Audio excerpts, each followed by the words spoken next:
Bienvenue sur Africa 24 dans cette nouvelle édition du QG Weekend. Voici les titres de l'actualité.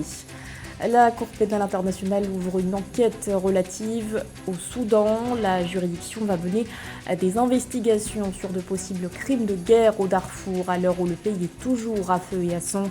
Un conflit qui perdure depuis le 15 avril.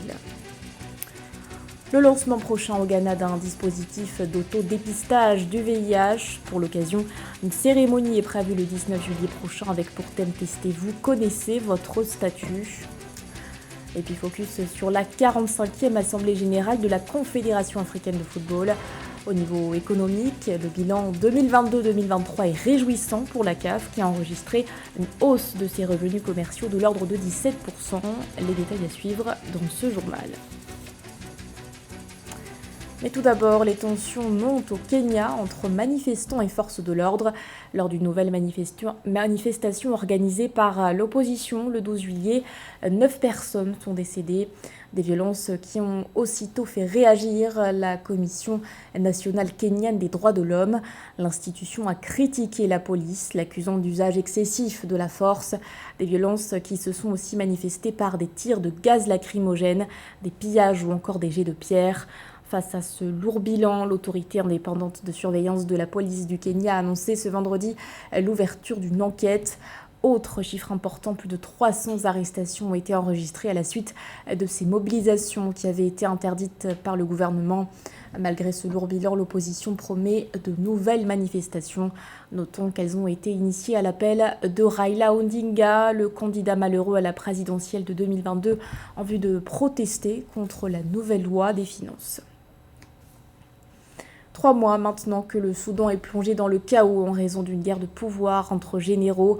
Au milieu de ces violences, l'histoire semble se répéter au Darfour puisque la Cour pénale internationale a annoncé ce 13 juillet l'ouverture d'une enquête sur de possibles crimes de guerre commis au Darfour, région située à l'ouest du pays, la deuxième en moins de 20 ans. Gladys Momba. L'escalade de violence au Soudan préoccupe la communauté internationale.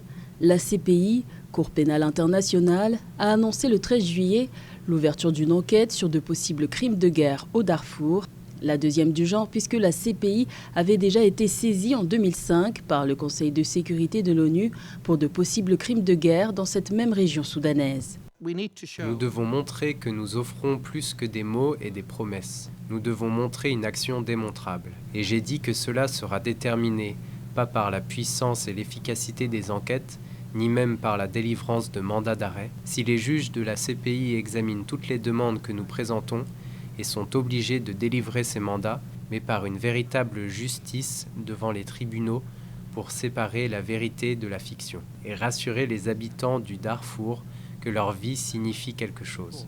L'annonce de l'ouverture d'une enquête sur de possibles nouveaux crimes de guerre au Soudan résulte de la découverte d'une fosse commune dans le Darfour occidental par le Haut-Commissariat des Nations Unies aux droits de l'homme.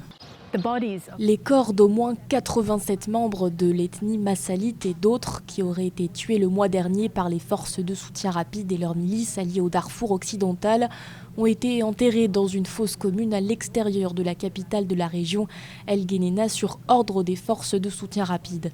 La population locale a été forcée de jeter les corps dans une fosse commune, privant les personnes tuées d'un enterrement décent dans l'un des cimetières de la ville. Les forces de soutien rapide du général Hemeti n'ont pour l'instant émis aucun commentaire concernant ces accusations. Les affrontements armés qui opposent les paramilitaires à l'armée régulière du général Al-Bourhan depuis le 15 avril dernier ont entraîné une grave crise humanitaire avec près de 3000 morts et environ 3 millions de déplacés. Et alors que la guerre s'enlise au Soudan, l'Égypte a accueilli le 13 juillet un sommet des pays voisins de Khartoum. Préoccupés par l'afflux de réfugiés, ces États ont aussi fait part de leur crainte d'une régionalisation du conflit.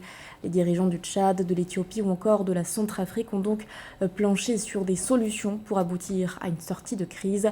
Marie-Raphaël Antolo.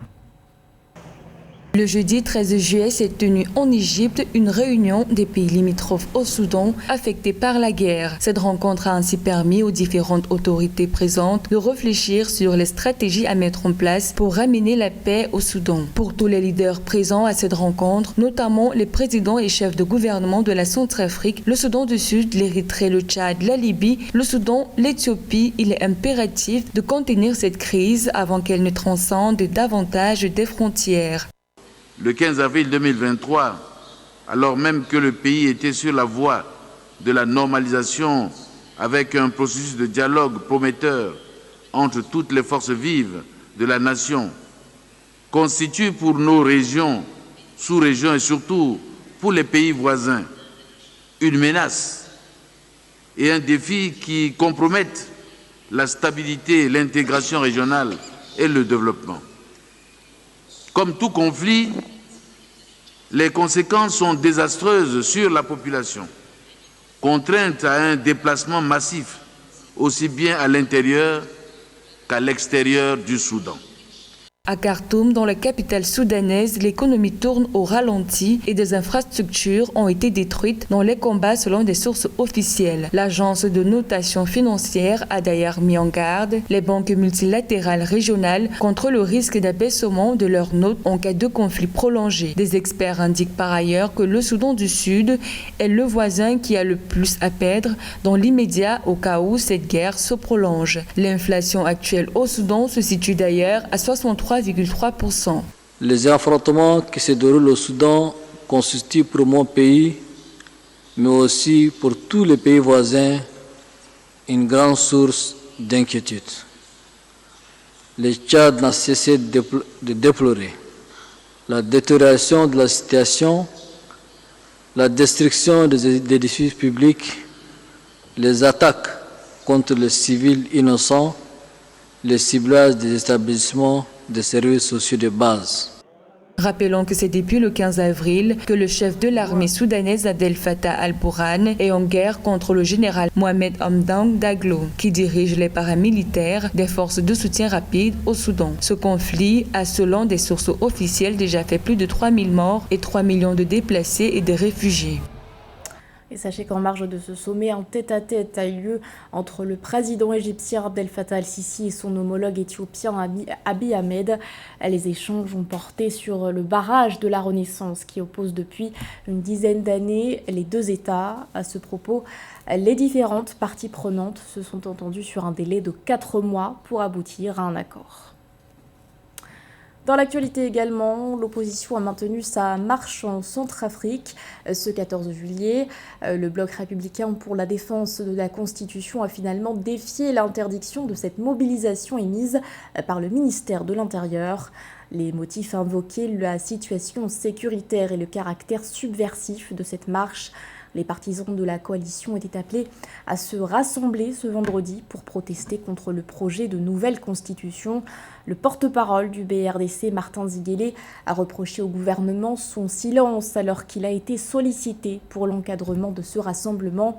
Un reproche également adressé à la MINUSCA, la mission de l'ONU en Centrafrique. Rappelons que la date du référendum constitutionnel a été fixée au 30 juillet 2023 par décret du gouvernement. L'actualité, c'est aussi la première réunion du Parlement en Sierra Leone, une session marquée par le boycott de l'opposition. Plusieurs membres du Parti du Congrès de tout le peuple ont refusé de prêter serment. Exception faite pour l'élu Mohamed Bangoura. À l'issue des élections législatives du 24 juin dernier, l'APC avait obtenu 54 sièges contre un peu plus de 80 pour le parti au pouvoir, le Parti du peuple de la Sierra Leone. Une défaite amère pour le leader de l'opposition, Samura Kamara. Arrivé second à la présidentielle de juin dernier, l'opposant avait rejeté ces résultats, dénonçant, je cite, des irrégularités flagrantes et des violations du processus électoral. Rappelons que le Parlement est de nouveau dirigé par Abbas Chernor Bundu. Segepo Thomas a lui aussi été réélu au poste de vice-président. Rappelons également que l'APC a indiqué qu'il ne contesterait pas les résultats en justice en raison, je cite, du manque d'impartialité et de compétence du système judiciaire sierra-léonais. Quel avenir pour le partenariat minier liant l'Afrique à l'Europe? La question était notamment au cœur des discussions lors de la 6e édition du MOTA tenue à Paris les 12 et 13 juillet. L'occasion pour les États africains de mettre en avant leur potentiel minier, un potentiel qui ne peut aujourd'hui être développé sans le respect des normes ESG, un sujet de la rédaction. Ministres, représentants d'institutions ou encore investisseurs y ont répondu présents. Paris abritait les 12 et 13 juillet la 6e édition du MOTA, Mining on Top Africa, un événement placé cette année sous le thème l'avenir de l'exploitation minière. Dans cette optique de partenariat gagnant-gagnant avec l'Europe notamment, le continent africain entend développer davantage son potentiel minier encore peu exploité, notamment dans quelques pays d'Afrique de l'Ouest. Pour attirer les investisseurs, une révision du code minier était donc nécessaire pour certains pays comme le Bénin, une révision qui est toujours d'actualité. Nous avons fait un stop pour pouvoir intégrer donc les dernières recommandations donc de l'UEMOA et de la CEDEAO, qui permet donc à tous les pays de pouvoir prendre ce volet, le volet artisanal dans nos codes. Donc nous avons donc freiné, on a fait un arrêt pour pouvoir intégrer ça et nous sommes en train de repartir là maintenant pour le faire adopter au niveau du gouvernement et l'envoyer par la suite donc pour être approuvé à l'Assemblée nationale. Donc une fois ça terminé, je pense qu'on aura fini ainsi de faire la mise en place de tout le cadre institutionnel pour accompagner donc le minier. Cela n'a pas empêché que la promotion que nous avons faite de notre secteur minier depuis en 2018 puisse attirer des investisseurs, que ce soit dans le domaine de l'or aujourd'hui. Nous avons attribué jusqu'à 10 permis. Développer le potentiel minier, mais à quel coût environnemental ? À l'heure où les problématiques liées à l'environnement sont au cœur des préoccupations, la question d'une mine durable et responsable ne peut aujourd'hui être dissociée des normes ESG, environnement, social et gouvernance. Dans ce contexte, le secteur minier africain est aussi sollicité pour répondre à un enjeu crucial de la transition énergétique, la demande croissante en minéraux critiques tels que le cobalt, le lithium ou encore le cuivre. Un défi important dans la mesure où d'ici 2030, ces besoins devraient plus que doubler selon l'Agence internationale de l'énergie. On va continuer à répondre aux besoins du marché européen en matière de matériaux critiques et surtout à tous les matériaux, toutes les matières premières qui contribuent à la transition énergétique, que ce soit le lithium, le cobalt, le nickel, les terres rares. Je pense qu'il y a beaucoup de pays en Afrique ont commencé à intensifier les programmes d'exploration pour pouvoir mettre en évidence des réserves prouvées qui pourront être exploitées et répondre à cette demande forte de la transition énergétique sur les marchés européens. Donc il y a des perspectives bonnes, des perspectives à suivre de près, mais ce qui est sûr, c'est que les investisseurs vont anticiper sur la production de ces commodités pour pouvoir répondre à la demande qui ne fait que croître. Si les pratiques ESG sont aujourd'hui indispensables pour les acteurs évoluant dans le secteur minier, il est tout aussi important de les améliorer. Une amélioration qui passe notamment par la digitalisation et les nouvelles technologies, des thématiques qui ont aussi été abordées lors de la 6e édition du MOTA. Le Ghana renforce sa lutte contre le virus de l'immunodéficience humaine. Le 19 juillet prochain, un dispositif d'autodépistage du VIH sera officiellement lancé. Cette riposte, soutenue par le Programme commun des Nations Unies sur le VIH-Sida, a déjà apporté ses fruits. Entre 2001 et 2014, le pays d'Afrique de l'Ouest a enregistré une diminution de 53% des nouvelles infections à VIH, selon ONU-Sida. Marie-Raphaël Amtolo. Les autorités ghanéennes vont officiellement lancer le dispositif d'autodépistage du VIH dans le pays dénommé HIV-ST. Ce lancement prévu le 19 juillet a été annoncé par le Ghana Health Service, le Ghana HIV/AIDS Network et le Fonds mondial. L'autotest du VIH est l'une des innovations les plus récentes dans la gamme des stratégies visant à encourager les personnes à connaître leur statut sérologique. L'un des principaux obstacles qui entravent le dépistage du VIH est la peur qui est généralement occasionné par les niveaux élevés de stigmatisation envers les personnes dont le test de dépistage du VIH est positif. Pour cette raison, Il est parfois difficile pour les individus de se rendre volontairement dans les établissements de santé pour se faire tester. Selon des estimations officielles, dans le monde, seulement 70% environ des personnes vivant avec le VIH connaissent leur statut. La connaissance du statut sérologique des individus est d'ailleurs devenue un obstacle majeur à la stratégie mondiale visant à mettre fin au sida d'ici 2030 selon l'Organisation mondiale de la santé. Actuellement en Afrique, des pays comme l'Afrique du Sud, le Lesotho, l'Eswatini, le Nigeria, le Sénégal, la Côte d'Ivoire et le Cameroun ont déployé avec succès des initiatives VIH-ST. Actuellement, certains experts en santé publique ont averti que, compte tenu de la tendance à l'augmentation des nouvelles infections à VIH, le pays risque de ne pas atteindre les objectifs de l'ONU-SIDA d'ici 2030. L'introduction du test d'autodétection du VIH a été saluée par de nombreux experts. Ceci est en fait un changement potentiel dans l'extension des activités de dépistage du VIH. Pour sa part, la Ghana AIDS Commission a rapporté qu'il y a plus de 350 000 personnes vivant avec le VIH. Cependant, seulement environ 71% d'entre eux sont au courant de leur statut. Les 29% restants, par conséquent, posent une préoccupation majeure car ils peuvent, sans le savoir, propager le virus, selon la Commission. L'actualité sportive pour finir avec la 45e Assemblée Générale de la Confédération Africaine de Football à Abidjan. Temps fort de cet événement, un bilan des activités de l'organisation qui s'est félicité de la hausse de ses revenus commerciaux enregistrés en une année. Entre 2022 et 2023, la CAF a cumulé 125,2 millions de dollars de recettes. Les détails avec Esther Conan.